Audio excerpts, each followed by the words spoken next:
Now? Live. Salam dan selamat datang ke Wacana Bersih. This is Wacana Bersih nombor 5. Dan nama saya Chow Ying. Saya adalah Bendahari kepada Bersih 2.0 dan juga moderator pada malam ini sebab Thomas ini ambil cuti hari ini. Jadi tajuk pada malam ini, adakah perlu peruntukan pembangunan kawasan yang saksama? Should there be an equal constituent development fund? Saya rasa ada ramai di kalangan kami yang tidak begitu faham atau jelas apakah itu peruntukan pembangunan kawasan.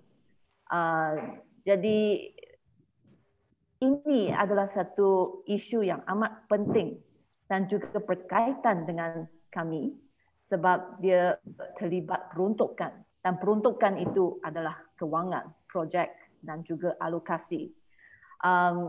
Saya harap selepas malam ini, selepas wacana malam ini, kami dapat tahu sedikit lebih apakah itu peruntukan ini dan apakah terjadi kepada peruntukan ini di kawasan.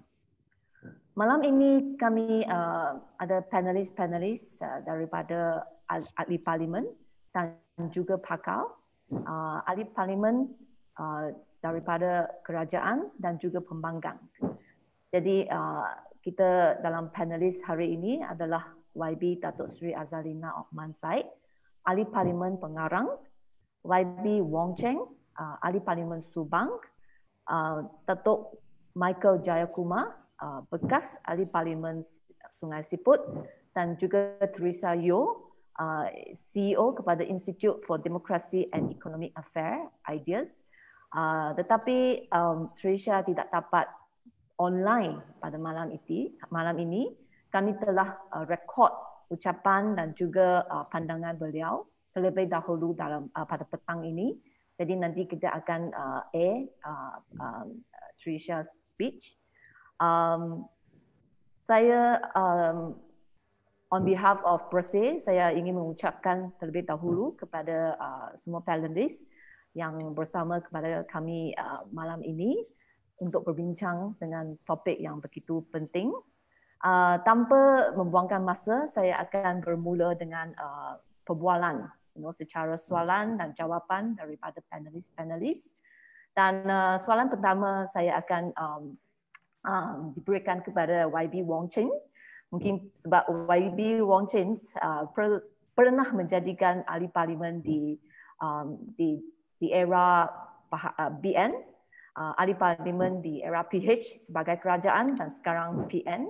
Jadi YB, mungkin you boleh terangkan sedikit apakah itu peruntukan pembangunan kawasan secara ringkas dan apakah pengalaman YB dalam guna pakai dan dengan handle this constituency fund. YB. Okey, terima kasih Chow Ying. Selamat malam pada semua rakan-rakan saya, Dr. Kumar, Azalina, kawan baik saya. Baik, isu dia ialah tentang peruntukan ini. Peruntukan ini khasnya ialah daripada pejabat Perdana Menteri, dan pada masa saya sebagai ahli Parlimen Kelana Jaya di bawah kerajaan Barisan Nasional, pada masa itu the Najib administration lah, ya, kita sebagai pembangkang tidak dapat apa-apa peruntukan untuk komuniti kita ataupun peruntukan pembangunan kawasan, ya. Dan selepas kita menjadi kerajaan, selepas GE14, kita pula yang dapat, dan mereka seperti YB Pengarang tak dapatlah pada masa itu, ya. Dan peruntukan ini cukup besar.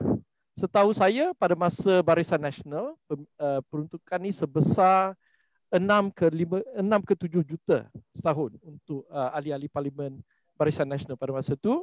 Dan pada tahun pertama kita menang pilihan raya GE14 tu, kita menang pada bulan Mei. Jadi kita ada 7 bulan untuk tahun 2018 di bawah kerajaan PH. Yang saya ingat kita dapat lebih kurang 1 juta atau 1.5 juta.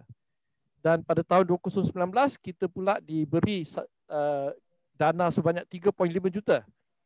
Dan dana itu cukup besar. Dan ini menjadi masalah. Tak ada duit memang susah. Ada duit yang terlalu besar pun susah.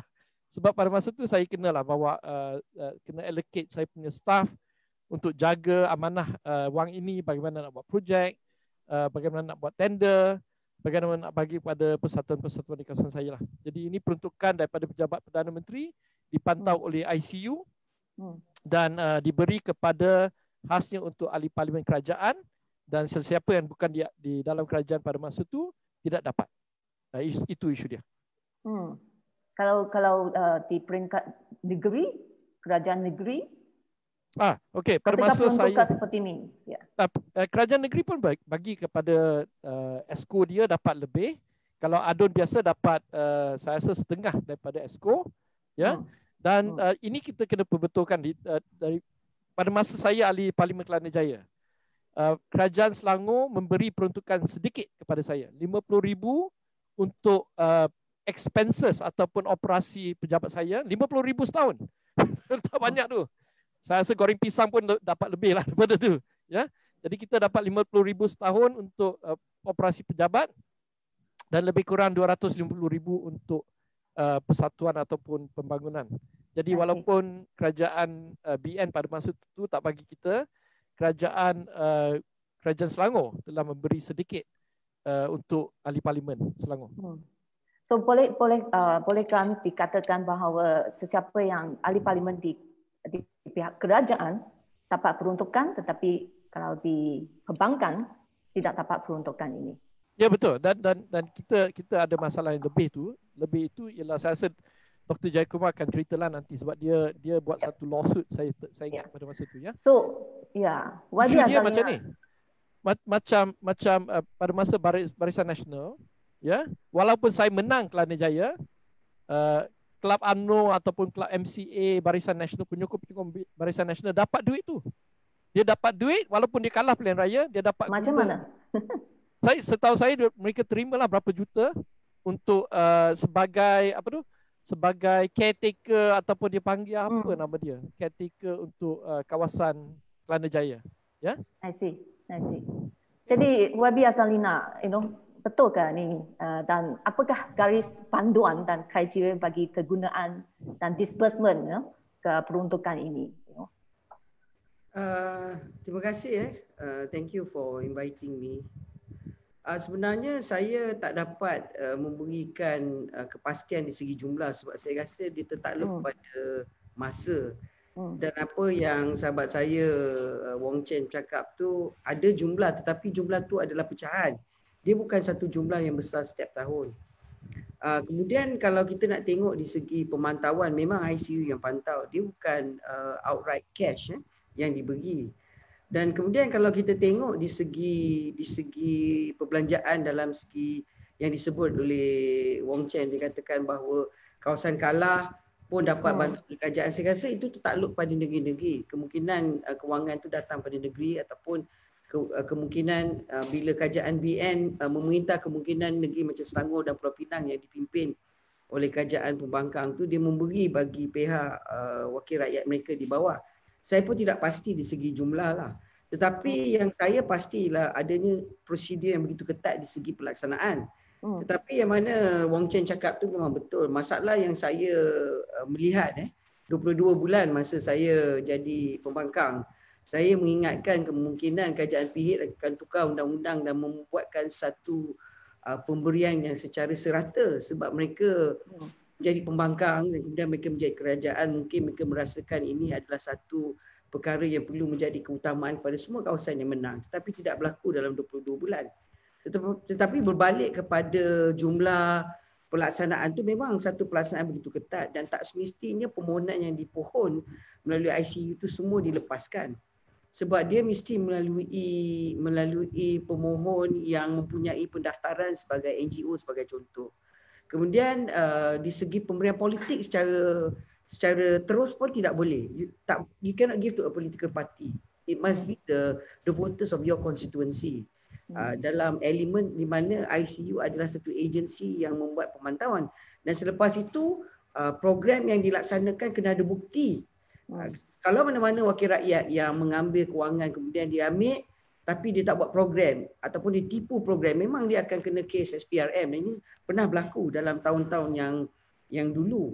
Jadi bukti itu memang sangat penting. Memang kena ada bukti, kena ada program. Jadi Mungkin isu yang saya nak bawa di sini bukan saja di segi pemberian bantuan tersebut, tapi bagi saya ialah perlu dipersoalkan contohnya di segi kawasan, sebab ada kawasan yang begitu besar, luas. Kemungkinan pengundi dia kurang, tapi kawasan dia besar macam di Sabah dan Sarawak. Kalau jumlah semua serata dan sama, agak susah di segi pelaksanaan. Kemudian kita tengok pula dalam kawasan yang lebih kurang sama tetapi pengundi adalah lebih padat berbanding dengan kawasan-kawasan di negeri-negeri yang pengundi adalah kurang.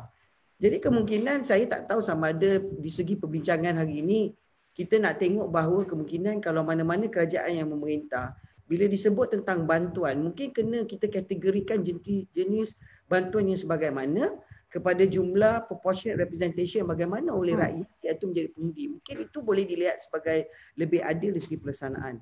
Tetapi mungkin saya juga melihat antara masalah yang saya berhadapan ialah bagaimana kita nak menilai. Sebab kalau wakil rakyat nak beri wakil rakyat itu yang menjadi orang yang terlibat dalam tender ini memang salah, melanggar prinsip wakil rakyat. Sebab sepatutnya kerja-kerja menilai, kerja-kerja pemberian itu sepatutnya dilaksanakan oleh agensi kerajaan.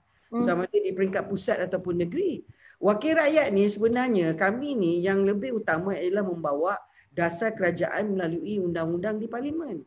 Kita mungkin akan memberi cadangan ke rekomendasi ke surat sokongan, tapi kalau wakil rakyat yang terlibat, saya kadang-kadang melihat ini membawa juga padah. Jadi ini peruntukan pada sekarang ini adalah disalur melalui ahli parlimen, wakil rakyat. Dia tidak salur melalui ahli parlimen. Dia adalah ada satu agensi yang memantau seperti kata Wang Chen iaitu ICU. Maknanya dia kemungkinan ada jumlah, tapi jumlah ni saya tak dapat pasti yang mana sahabat saya sebut pada jumlah besar. Saya tak tahu sama ada jumlah ini berubah tertakluk kepada jawatan menteri ke timbalan menteri ke ataupun hanya wakil rakyat sama. Saya pun tak dapat bandingkan antara masa zaman PH dengan masa zaman BN dengan zaman PN. Saya pun tak begitu tahu sebab kemungkinan negeri lain tu dia ada penambahan, itu pun saya tidak begitu pasti.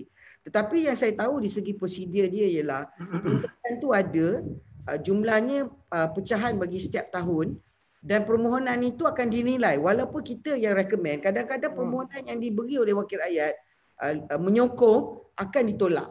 Ia bukan secara automatik bahawa saya sebagai wakil rakyat ada hak katakan A, B, C, D, E. Tak ada.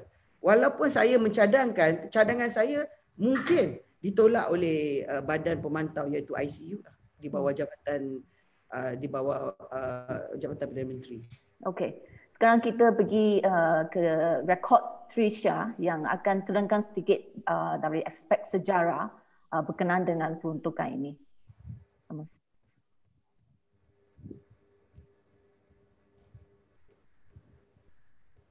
So Trisha, sekarang ya kita boleh bincang a little bit tentang sejarah. Mungkin Trisha boleh berikan sedikit keterangan dari aspek sejarah. Adakah peruntukan pembangunan kawasan ini satu ciri politik di Malaysia? Dan adakah peruntukan seperti ini juga wujud di negara lain? Trisha? Okey, terima kasih sebab menjemput saya pada malam ini. Sebenarnya terdapat kurang sikit kajian dan penyelidikan di dalam isu peruntukan pembangunan kawasan. Tetapi adalah beberapa ahli akademik yang sudah mula membuat kajian tentang topik yang sangat penting ini. Dan untuk jawab soalan saudari, memang peruntukan pembangunan kawasan ini telah dimulakan sejak tahun 1971. Rasanya itu adalah tahun yang sama di mana dasar ekonomi baru telah dilaksanakan bersama Plan Malaysia kedua, Second Malaysia Plan and the NEP.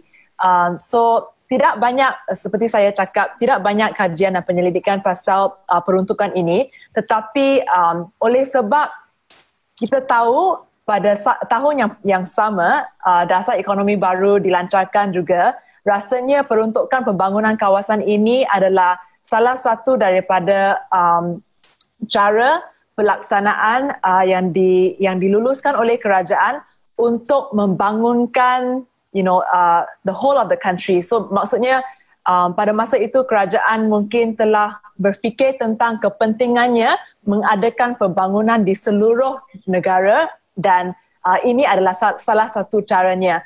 Tetapi pada masa itu, ahli parlimen hanya boleh menggunakan peruntukan untuk projek-projek infrastruktur dan pembangunan yang kecil. Maksudnya projek-projek kecil yang mungkin diminta daripada mereka oleh ahli konstituen mereka. Dan soalan yang keduanya ialah, adakah peruntukan seperti ini juga wujud di negara lain? Jawapannya ialah ya, memang negara lain juga ada peruntukan seperti ini. Di negara India, namanya ialah skema pembangunan kawasan ahli parlimen. Di negara seperti Kenya, Uganda dan Jamaica, namanya juga sama seperti, lebih kurang sama seperti Malaysia, iaitu dana pembangunan kawasan ataupun Constituency Development Fund, CDF. So memang ada contoh di negara lain di mana dana seperti ini digunakan, tetapi cara yang dilaksanakan itu mungkin berbeza sikit di antara negara-negara tertentu. Okay, so itulah adalah sedikit keterangan dari segi sejarah. Sekarang saya nak pulang kepada Dr. Kumar. Dr. Kumar, anda pernah memfailkan satu tindakan terhadap kerajaan berkenaan dengan isu peruntukan ini. Bolehkah cerita secara ringkasnya, kenapa kes ini difailkan, apakah basisnya, apakah keputusan mahkamah dan what is the implications after the case? Dr. Kumar? Okay, thank you, Jawi. Bila saya jadi ahli parlimen Sungai Siput pada 2008, satu kritikan yang saya dapat daripada rakyat di situ ialah saya tidak boleh beri mereka dana. Saya tak ada funds untuk beri dia punya NGO ataupun dia punya COIL. So itu jadikan satu kritik lah terhadap semua pembangkang. Dan ini jadi satu isu yang penting di konstituensi di luar bandar, dalam Sungai Siput, di bandar-bandar kecil ataupun di luar bandar. Ini isu yang besar. Ini satu isu yang besar lah. So saya bawa kes saya terhadap Perdana Menteri yang mengatakan ini tak adil lah. Daripada segi equality, daripada segi you bagi denda ke pada balas dendam pada konstituensi yang pilih pembangkang. Saya kata ini tak salah lah. Ini salah lah. Rakyat ada hak untuk pilih sesiapa jadi ahli parlimen mereka. Dan you tak boleh penalize mereka dengan tak bagi. So saya nak dedahkan isu ini semua. So dulu saya perlu mewujudkan satu paper trail lah. Saya buat permohonan 2-3 kali untuk beberapa projek yang baik, untuk orang asli, untuk ibu tunggal, untuk asrama anak yatim. So I buat semua permohonan dan mereka tolak lah. Dan saya buat lagi sekali. Dan juga saya tanya di soalan di parlimen. Kenapa buat macam ini? Ini tak adil pada pengundi yang undi pada ahli parlimen pembangkang. So mereka pun jawab. So selepas itu saya pakai semua isu-isu ini, jawapan mereka ini, paper trail ini untuk memfailkan satu dipanggilkan semakan hakiman lah, judicial review. Dan saya dibantu oleh Datuk Ambiga secara pro bono. Dan the main point ialah kita nak dedahkan lah berapa juta diberi dan semua kepada hanya ahli parlimen kerajaan dan bukan satu sen pun kepada ahli parlimen pembangkang. Dan juga saya mau tanya macam dalam kes saya, kerana ada jawapan mereka bagi juga kepada penyelia daripada parti yang kalah. So saya mau tanya dalam 5 tahun itu you bagi pada mereka untuk buat apa? Projek apa? So saya minta itu. Itu pun saya ingat satu yang sangat bahaya untuk mereka. Because walaupun YB Azalina kata ada pemantauan, saya ingat pemantauan ini tak cukup. Lot of leakage. Itu kerana dia tak transparent. Dalam mana-mana pun kita orang kawasan tak tahu apakah jumlah yang didapat oleh ahli parlimen dan siapa yang diberi. It's very opaque. So orang yang dapat diamlah, dia happy. Orang lain tak tahu yang siapa dapat, So I was trying to expose the whole thing lah. Kerana it's big. My time, jika 1 million untuk satu kawasan, dengan 220 kawasan parlimen, it's about 1/5 of a billion, 280 million setiap tahun. Big sum. And it also has an unequal playing field. Jadi you daripada ahli parlimen daripada kerajaan, you have this 1 million you boleh bagi sebagai political fund. So case saya untuk judicial review, semakan kehakiman, kita perlu adakan izin lah bagi panggil leave. So saya dapat leave di Mahkamah Jalan Duta lah, High Court. Saya dapat leave. Tapi lepas tu kerajaan buat rayuan terhadap leave itu di Mahkamah Rayuan. It's quite uncommon. Bila leave didapat, dia bagi kita bawa kes yang penuh. Tapi mereka kena block lah. Kerana dia rasa jika saya dapat time saya di mahkamah, mungkin banyak isu akan terdedah lah. Because I think the money is being misused. So mereka sangat cuba sedaya upaya untuk stop the case. So kita kalah dekat Mahkamah Rayuan. Kita bawa ke Mahkamah Persekutuan, Federal Court. Sana pun kita kalah lah. Okay, so itu yang berlaku. Tapi walaupun kita kalah dalam court, the publicity itu sangat dapat satu pendidikan politik lah pada rakyat Malaysia. Dia tahu ini fund wujud, berapa besar dia. So it was useful as a political education lah. Yeah. So nampaknya jumlah is big. So YB Wong Chen, maybe I want to come back to you. Talking about pemantauan yang tidak begitu ketat, talking about accountancy. Dan juga ada leakage, So what is your experience of this handling of the peruntukan? Okay, peruntukan ni memang seperti apa yang dikatakan oleh YB Pengerang Azalina. It's true, dia memang dipantau oleh ICU. Kerja ahli parlimen ialah untuk membuat rekomendasi, to recommend project. Bagi saya, kita cuba sedaya upaya untuk buat projek yang kecil, pada masa kita di Pakatan Harapan sebagai kerajaan di Putrajaya, kita dapat 3.5 juta. Kita sakit kepala tiap-tiap hari macam mana nak guna duit ini secepat mungkin tanpa mengambil semua masa pegawai saya. Saya cuma ada 3 pegawai. Kita kena buat dasar, kita kena lihat legislation, kita kena kerja parlimen. Kerja community ni sebenarnya tak payah sangat kita buat, kita diberi banyak duit macam ni. Kalau bagi 1 juta cukup. Bila kita terima 3.5 juta, program saya yang buat ialah saya ada 51 sekolah di kawasan saya, sekolah kebangsaan. Setiap sekolah terima 50,000, jadi 2.6 million dah digunakan seterus macam tu. Dan saya tak pilih dia nak repair toilet ke, dia nak repair dia punya bomba sistem ke apa. Terpulang kepada PIBG dan juga cikgu-cikgu lah. Jadi apa yang kita buat pada bulan 2 selepas kita dapat dana ini 3.5 juta ni, kita panggil meeting yang besar. 200 orang mari, PIBG guru besar semua mari, dan mereka bincang. Saya beritahu mereka setiap sekolah kan terima 50,000 lebih kurang. Jadi carikan projek. Lepas itu saya akan buat rekomendasi, tetapi appointing kontraktor tu ICU, bukannya saya, bukannya pejabat YB Azalina. ICU yang buat. Jadi lepas tu kita kena pantau pula kontraktor dia. Di sinilah kita lihat bahawa walaupun kita buat rekomendasi, kontrol terhadap kontraktor boleh kerja tak boleh kerja di luar bidang kita, di luar kawasan kita, tapi kalau salah kita kena blame. Kita yang kena hantam daripada rakyat. Jadi bagi saya, isu pantau tak pantau ni semua ICU buat. Bagi saya, kerja sebagai ahli parlimen ialah cuba membuat dasar-dasar bagaimana nak guna wang ini, dan kita setiap 6 bulan kita publish kita punya account. Kita publish community spending account kita. Jadi rakyat boleh lihat saya bagi pada berapa persatuan, saya buat berapa projek dan apa projek itu, dan siapa yang dapat duit daripada orang miskin lah. Kita ada program ibu tunggal, orang warga emas yang tak ada duit, yang telah di abandon daripada family mereka. Kita buat list. Jadi dari situ pejabat kita habis banyak masa, a lot of our time, kena pantau semua buat kerja ni. Tetapi rakyat tahulah kita guna wang itu untuk apa. Dan kebanyakan projek sama ada dia buat baik atau tidak, itu ICU punya pasal.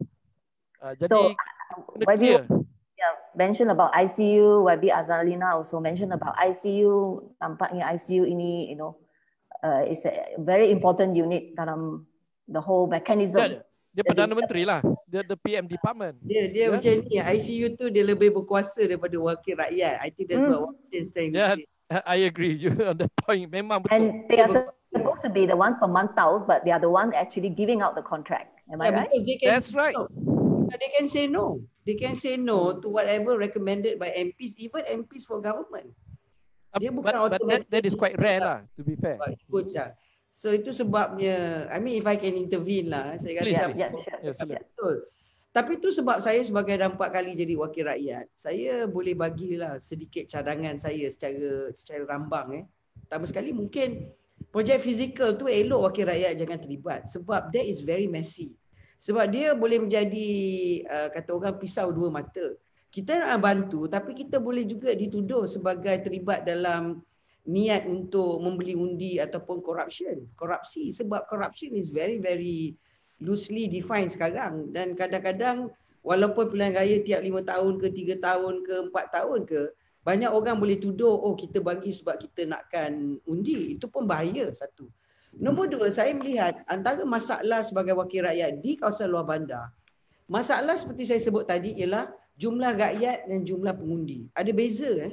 Pengundi ni registered voters tapi rakyat di kawasan tu kadang dia double. Dan kadang-kadang yang paling sedih peruntukan kita tak boleh bantu orang luar.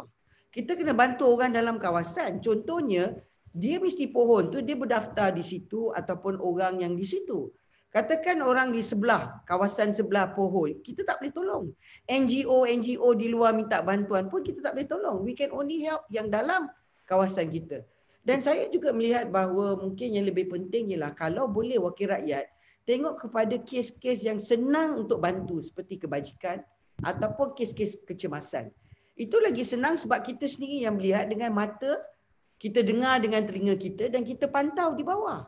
Mungkin kita ada limit di segi jumlah yang kita bagi tetapi itu yang lebih penting sebab itu yang mereka pohon. Sebab kalau nak tunggu jabatan kebajikan, nak tunggu jabatan kerajaan, daripada cerita 2 hari boleh jadi cerita 2 bulan. Itu sebab kadang-kadang wakil rakyat ni tak kisahlah apa parti politik, kami ni selalu kena marah. Lagi teruk daripada orang kerja dalam supermarket ke front desk kena marah. Ini wakil rakyat pun kena marah. Rakyat perli lama tak tengok muka, pilihan raya baru tunjuk muka. Wah, dia tak tahu yang kawasan tu besar. Bukannya kita kat satu kedai je tiap-tiap minggu. Sebagai contohlah. Dan kemudian seperti Wong Chen cakap tu betul. Kos kita nak mentadbir pejabat. Orang yang macam mana kita nak jadi staff.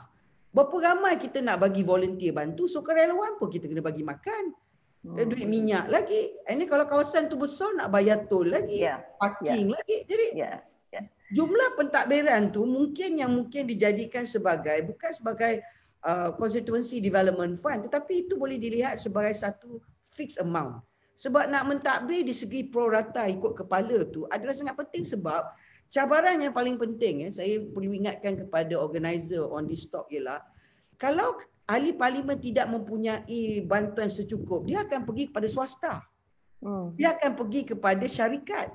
Dan swasta dan syarikat, I mean let's be frank, nothing is free in life. That is another topic about political financing. Saya sendiri sebagai pembangkang 22 bulan, memang betul lah the other side of the coin. Saya kalau nak pergi kepada Petronas ataupun pergi kepada syarikat besar gergasi sebagai dialog, mereka tak akan buka pintu sebab saya sudah jadi ahli parlimen pembangkang. Dan kemudian kalau saya ambil pun, saya mungkin takut, apa yang dia nak daripada saya selepas ini? What do they want from me? I will come back dengan sama ada what I'm trying to say ialah, it's not just about the money. Kita sebagai wakil rakyat, kita mesti insertkan the emphasization of perkhidmatan, service. Kalau it's always about money, then it's not going to solve the problem.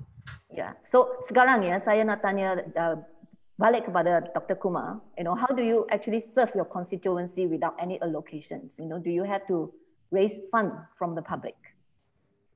Yeah, I mean you can raise some funds. No, the thing is, I think too much of funds, macam dikatakan oleh YB Wong Chen, is a problem. Dia tukar relationship antara pengundi dan ahli parlimen you tak jadi wakil dia. You jadi macam satu macam feudal lord lah, satu raja kecil kawasan. Kerana you ada 1 million, 2 million yang dibagi kepada NGO, so mereka datang situ untuk dapatkan duit daripada you. And you're a Santa Claus, and you don't go, you tak pergi lawan dengan Santa Claus lah. You tak tegur Santa Claus, you selalu puji Santa Claus. So saya ingat peranan penting untuk ahli parlimen adalah untuk kenal pasti apakah isu-isu yang dihadapi oleh rakyat. Isu sosial, isu ekonomi. Dan tengok apakah legislation, apakah undang-undang yang perlu, apakah policy yang perlu. So kita kena fokus policy. Tapi bila kita jadi Santa Claus dengan 1 juta ke 2 juta, then dialog kita dengan rakyat dipindah kepada saya mau buat satu jamuan, saya nak buat satu workshop, saya nak buat. So it changes the whole nature, cara kita kendalikan rakyat. So I don't think it's a good idea untuk mengadakan satu fund yang besar sangat. Tetapi macam mana yang dikatakan oleh YB Azalina, memang tiap ahli parlimen perlu satu dana untuk pejabat. You perlu dana untuk 3-4 orang kawasan ke kaki tangan untuk jaga aduan, untuk jaga isu-isu kawasan, untuk pergi melawat semua. You perlu 1-2 orang di parlimen untuk bantu buat kajian. So your policy research. So ini saya ingat perlu untuk semua. Dari pembangkang ataupun you daripada kerajaan, you perlu ini supaya you boleh jalankan tugas you. So saya ingat kita kena tengok peruntukan ini untuk apalah. Jangan jadikan ahli parlimen sebagai Santa Claus lah. I think that then undermines kita punya demokrasi. Tapi memang perlu kita. So kita memang perlu untuk tugas-tugas you sebagai ahli parlimen untuk menyiasat, untuk membantu, dan mungkin satu dana kecil untuk kecemasan. Katakan seorang ibu tunggal datang, dia kata rumah dia tak ada api, tak ada makanan. You mesti ada dana yang kecil untuk bantu dia. Walaupun dia nak tulis kepada kebajikan itu mungkin ambil 2-3 minggu, mungkin 2-3 bulan. So kita mesti ada emergency fund lah. So itu perlu. Tapi not a big sum that changes you punya perhubungan lah, you punya relationship sama dengan rakyat. You jadikan feudal lord. And we don't need feudal lords. We need wakil rakyat. Yang rakyat boleh bincang, boleh bawa isu-isu mereka and not coming asking for presents. So ini saya rasa there's a problem. It can also be treated as a vote buying, if the MP have a huge amount of allocations and itu saya ingat itu tujuan asal dia. Ini kenapa diberi hanya kepada ahli parlimen kerajaan saja? It's vote buying. Itu satu. It's a political thing. Tapi saya ingat dia ini hakiskan demokrasi di Malaysia. Jadi YB di sini, YB Azalina, YB Wong Cheng, Dr. Jayakumar pernah menjadi ahli parlimen juga sebagai pembangkang, sebagai kerajaan. So sekarang, coming back to the topic of today, dalam pandangan anda, patutkah peruntukan ini saksama kepada semua ahli parlimen, tidak kira daripada mana-mana pihak? Sebab kita ada dapat respon yang menyatakan bahawa no, you should not have an equal constituency fund. What do you think? Okay, baik. Pandangan saya lah, kalau saya boleh dibenarkan bermula dulu. Saya memang setuju dengan apa yang dicakapkan oleh YB Pengarang dan juga pada Dr. Jayakumar. Yang penting ialah kita perlukan dana untuk operasi pejabat kita. Ya? Pada masa Pakatan Harapan, kita dapat 300,000 setahun untuk operasi. Itu pun memang tak cukup. Ya? Sebaiknya kita dapat 500,000 juta. Jadi kita bolehlah dapat 5 staff untuk kerja.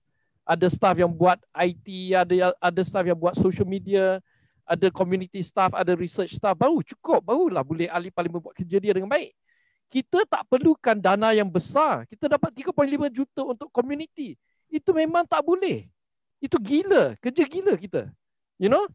Jadi yang saya rasa, yang saya kira lah dalam pejabat saya, dalam pengalaman saya sebagai ahli parlimen Subang, saya ada 150,000 pengundi. Lebih kurang 300,000 penduduk. Ya, saya perlu lebih kurang 1 juta untuk dana community. Sebab dalam kawasan saya, persatuan saja, JMB lah, Persatuan Rukun Tetangga lah, taman ini, taman itu 300 di kawasan saya. Ya, kalau saya bagi 2,000 satu peruntukan kecil sebagai nominal 2,000 setahun dan 600,000. Ya, yang miskin, bomba lah, kena kemalangan lah, kena kebakaran, tak habis ni. You know, the issue dia banyak, right? Saya rasa pada pendapat saya lebih kurang 1 juta tu memang dah cukup. Saya memang setuju dengan pengerang tak payah buat projek langsung sebab bukan kita yang kontrol kontraktor. Dia kontraktor kroni dia orang di ICU, bukan kroni kita. Tapi kena blame. Jadi bagi saya clear cut. Di UK, di parlimen lain pun tak ada peruntukan ni sebenarnya. Ya, tetapi di Malaysia keperluan ini adalah sebab kita punya culture memang macam itu. Pertama, kedua, sebab kita punya civil service slow. Ya, seperti apa yang dikatakan Dr. Kumar, kalau kebakaran hari ini dia pergi kebajikan, dia main pejabat you nangis, dia kata tak apalah, makcik saya tolong you buat peruntukan untuk kebajikan. 3 bulan baru dapat. You have to come out the money. Kalau kita kena cari duit sendiri, keluar 200-300 ringgit, berapa ribu orang habislah kita. Kalau kita cari funding daripada private sector, undue influence of politics. Nanti kita masuk poket Tan Sri, Datuk Sri semua. Buat apa? Tak boleh. Yeah? So when you are as a pembangkang, you know, ahli parlimen pembangkang, you know, do you get these allocations? Jadi sekarang kita dah backdoor government lah, dah hilang kuasa.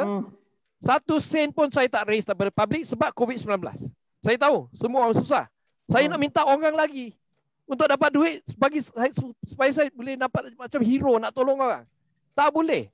Saya tak minta bayar korporat sebab saya tak nak masuk poket korporat. Ya, kalau Datuk Seri bagi saya 100,000, pukul 2 pagi dia panggil saya kena answer telefon. Itu gila. We have to cut the undue influence of corporation. Therefore, yang sebaiknya bagi sama kepada semua ahli parlimen, jangan bagi lebih daripada 1 juta, ya, sebab kita faham teladan culture semua tu memang situ. Emergency funding memang perlu, ya. Tetapi yang penting seperti apa yang dikatakan Dr. Jayakumar ialah operasi, bajet operasi itu penting sekali. Itu lebih baik sebab itu sebenarnya kerja kita sebagai ahli parlimen. Legislation, policy, approve the budget. Itu kerja kita. Ya. Okay. Ya. Saya sekarang nak pulangkan ke rekod Trisha sebab beliau juga, you know, ada pandangan berkenaan dengan sama ada, you know, we need this peruntukan.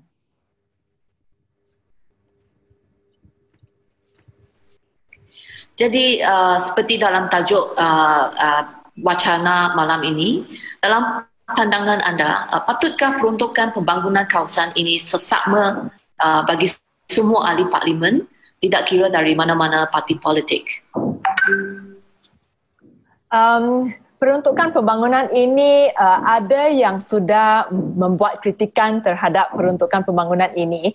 Dan saya rasa kebanyakan daripada kritikannya ialah kerana peruntukan pembangunan hanya diberi kepada ahli parlimen di bawah parti yang menjadi kerajaan. So jadi kalau ada ahli parlimen yang menguasai kerajaan persekutuan sekarang, mereka akan diberi peruntukannya. Tetapi ahli pembangkang tidak akan diberi. So itu adalah kritikannya. Tetapi kalaulah bayangkanlah andai kata semua ahli parlimen diberi peruntukan yang sama, maksudnya sama rata kepada semua ahli parlimen, lepas tu baru kita boleh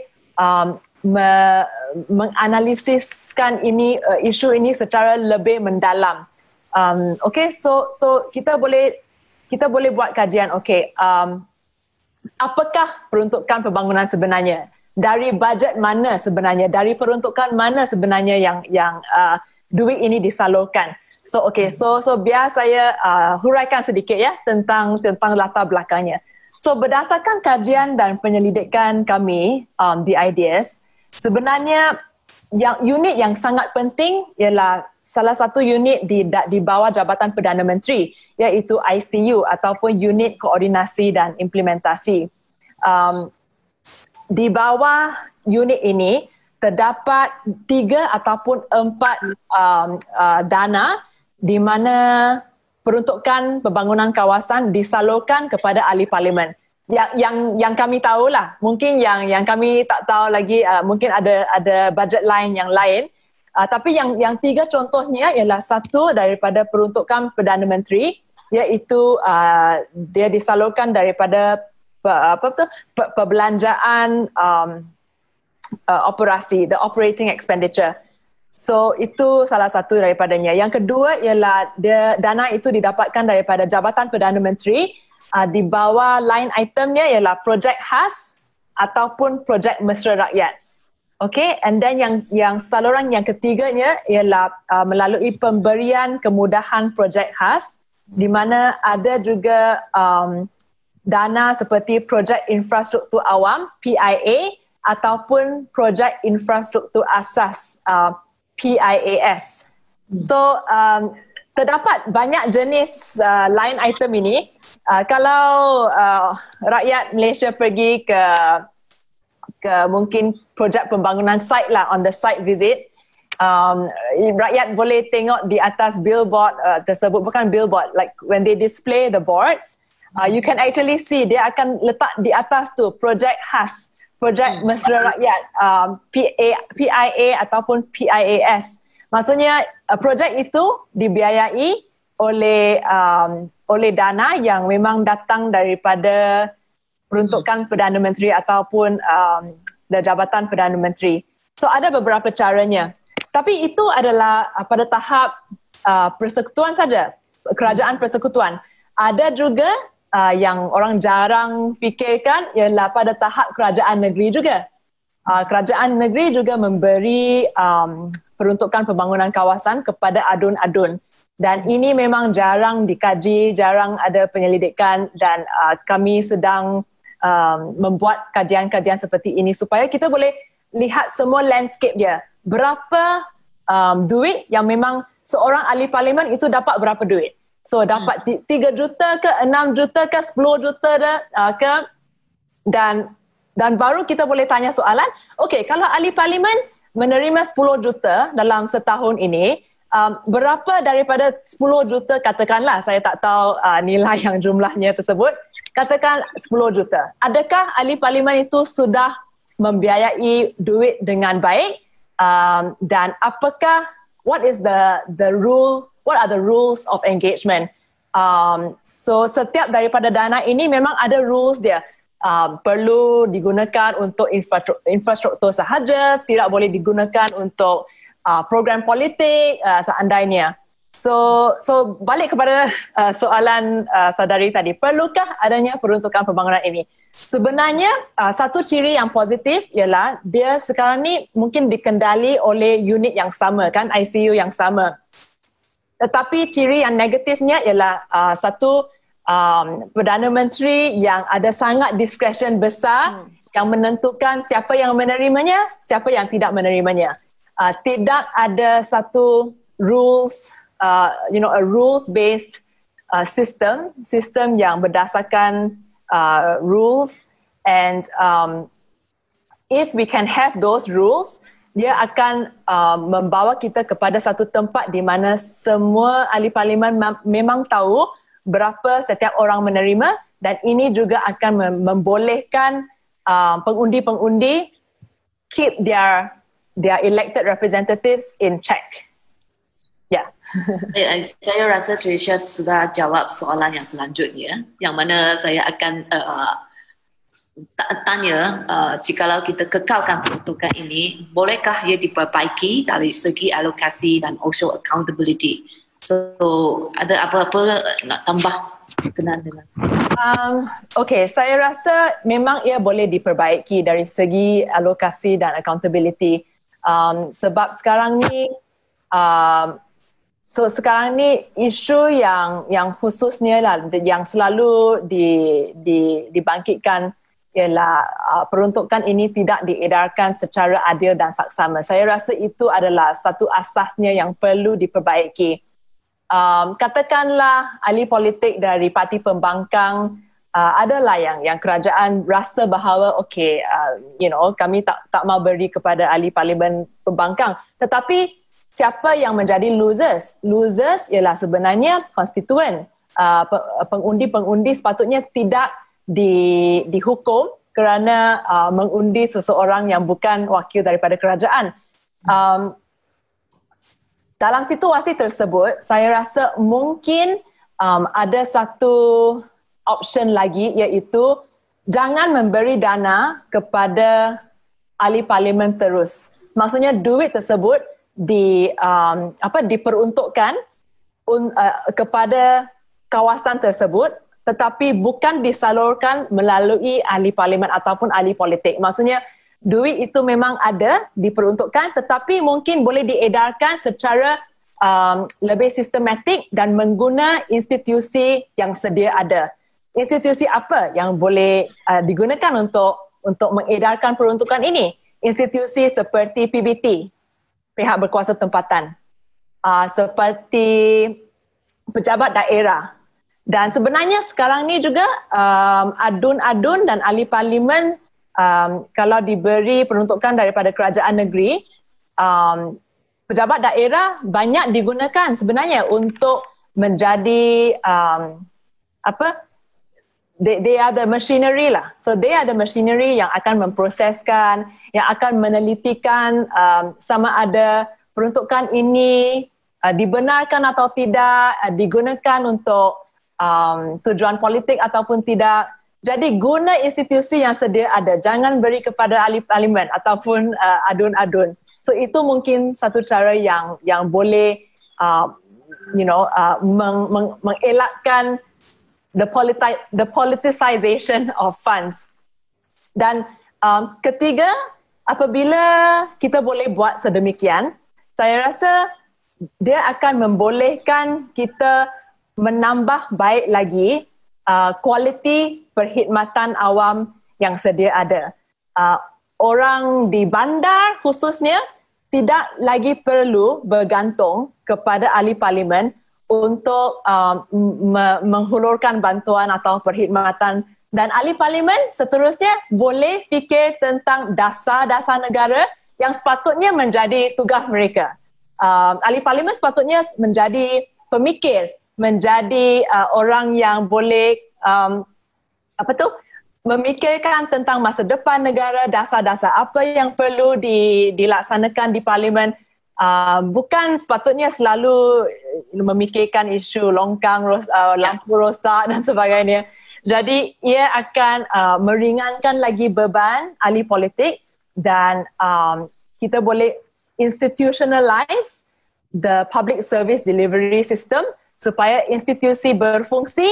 Ahli parlimen boleh buat kerja yang sewajarnya, yang mereka diundikan.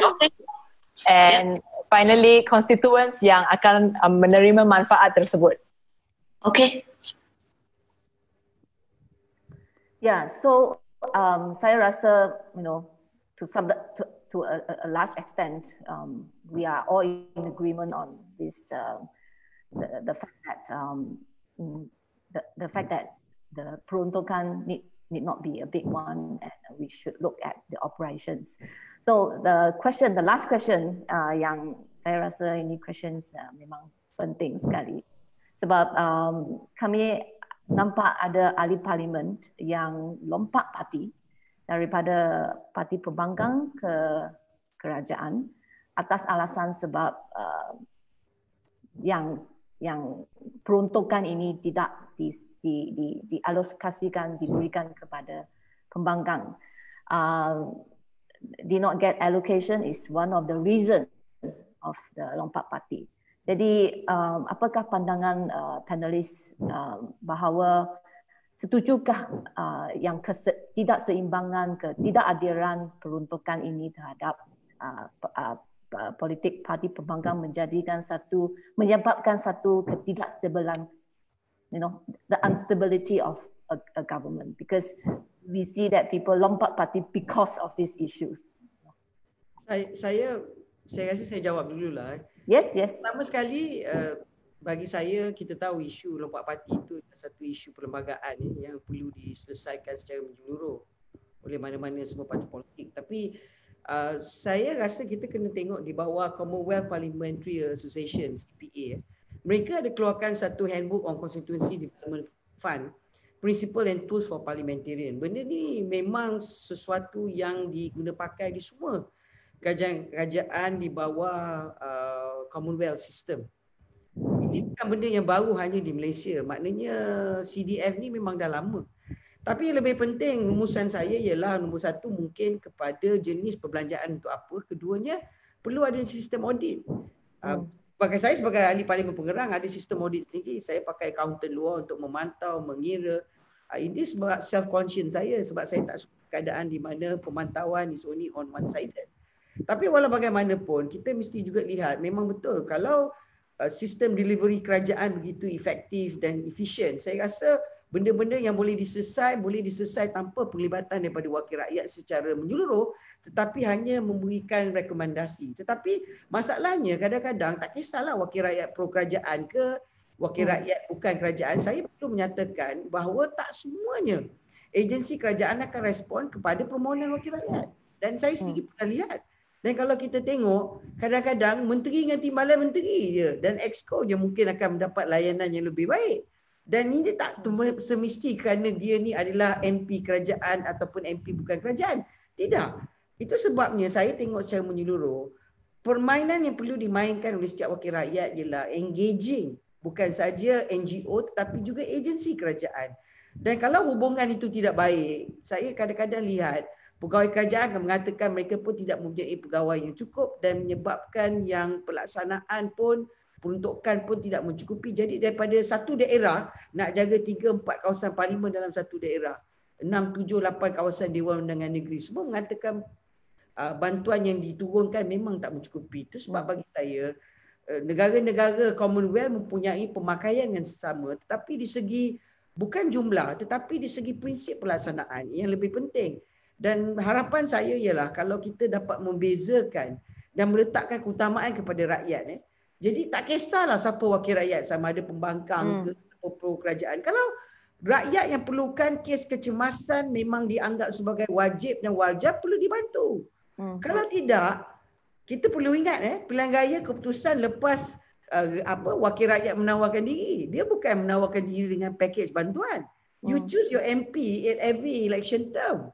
That is when you know whether which government will run. It's not a vote buying because you don't know how the voters will vote. Dan that particular MP pun tidak akan dapat menjamin menyeluruh di segi keputusan sebab kita sistem Westminster bukan sistem American system, one person boleh pukul semua jawatan. Kita adalah di mana 222 kursi yang menentukan majoriti kepada yang memerintah kepada negara. Dan akhir sekali saya nak tekankan ialah elemen kuasa budi bicara Perdana Menteri dalam mana-mana kerajaan, sama ada PN hari ini, PH dulu dan juga BN sebelumnya. Perdana Menteri di Malaysia sangat berkuasa. Peruntukan semua, jawatan semua adalah one man show. Yang menyebabkan banyak orang berebut nak jadi Perdana Menteri, berebut nak jadi Menteri Kabinet. Wakil rakyat ni saya rasa Wong Chen dengan Dr. Jaya pun tahu, kami ni di bawah ni selalunya tersepit dalam permainan politik di atas sebab kita nak berikan laksana tanggungjawab pada rakyat sebab rakyat mahu kat kami dulu. Jadi at the end of the day bagi saya it's not the money. The whole system kita kena tengok dan revamp.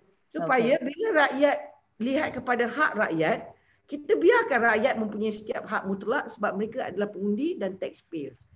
Dan elemen politik seperti kata Wong Chen tu mungkin dalam aspek dasar ataupun di segi pelaksanaan undang-undang di parlimen. Sebab itu dasar yang mana kami bawa sebagai MP. Tapi MP lah tender, MP lah longkang, MP nak bagi orang susah, orang senang. Bila kami nak buat kerja di parlimen? Itu pandangan peribadi saya. Not my party view. It's my personal view. Dr. Kumar, I would like to give the floor to you to respond. Okay, actually saya tak nak ulang apa yang dikata tadi. Bila kita tengok peruntukan untuk pembangunan kawasan, we are a young democracy. Kita ini baru amalkan demokrasi. Kita boleh tengok apakah cara kita boleh memantapkan cara demokrasi kita. Macam umpamanya di Porto Alegre di Brazil, itu peruntukan pembangunan kawasan diserahkan kepada rakyat. So mereka ada persidangan, mereka bincang bagaimana wang ini boleh dipakai untuk kawasan mereka. So you remove the parliamentarian daripada itu.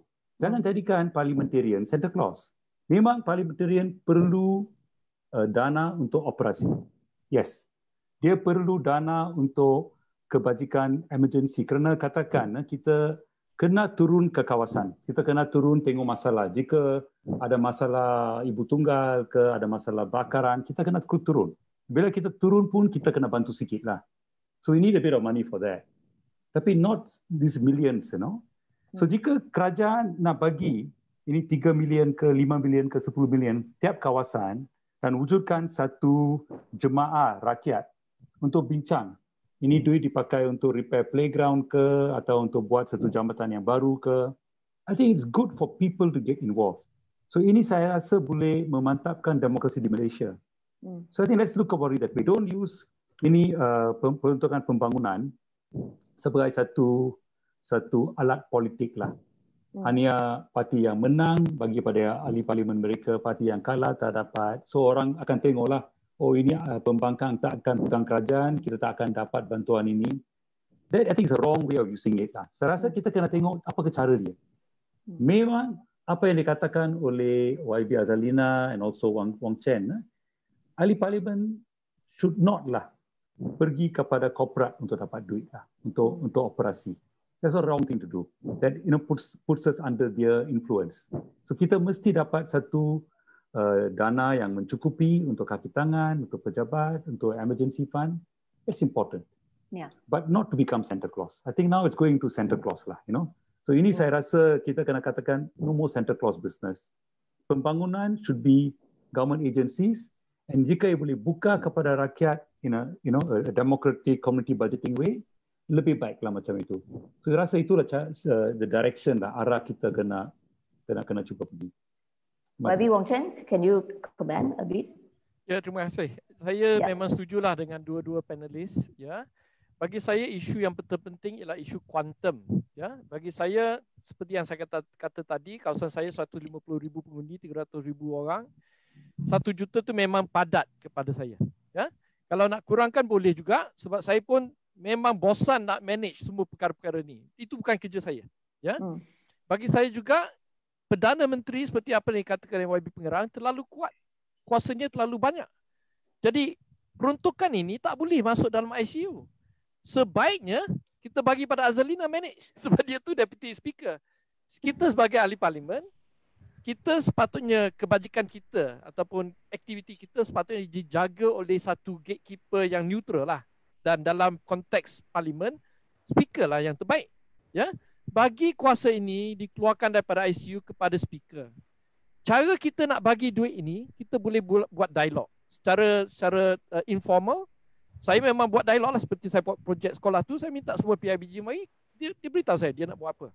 Ya, itu boleh dilakukan secara formal ataupun informal. Informal kita boleh lah, seperti apa yang dicadangkan oleh Dr. Jayakumar. Kita buat referendum, satu taman kita bagi 20,000, dia orang decide lah buat dia nak buat apa 20,000 ini. Ya, jadi boleh dilakukan secara itu. Jadi itulah dua cadangan. Quantum kena manage, audit kena buat, memang kena buat. Kita pun buat audit seperti YB Pengarang. Ya, kita dapatlah actual auditor come into the office and audit the thing. Walaupun kita tak payah pun bagi. Ini yang gila ni, kerajaan tak minta audit, tapi kita buat juga just in case. Betul tak? Ya. Jadi SOP dia semua rosak. Tak buat proper. Tender tak buka. Projek tak betul tercakap, jalan tak kita pun tak tahu. Tapi kena blame kita yang sebagai ahli parlimen kena blame. Ya. Ya. Ya. Terima kasih. I think our time sudah sampai masa 1 jam. So kami mengucapkan terima kasih kepada semua panelis dalam 1 jam ini yang kita dapat dengar pandangan dan cadangan yang begitu solid for us to move forward. So we thank all the panelists. We hope to see you again next week. This Wacana Bersih will be on every week on Wednesday. Please come and support and talk to us. Thank you, Smart. Good night. For inviting. Thank you. Terima kasih. Terima kasih. Bye Azalina. Bye Kumar.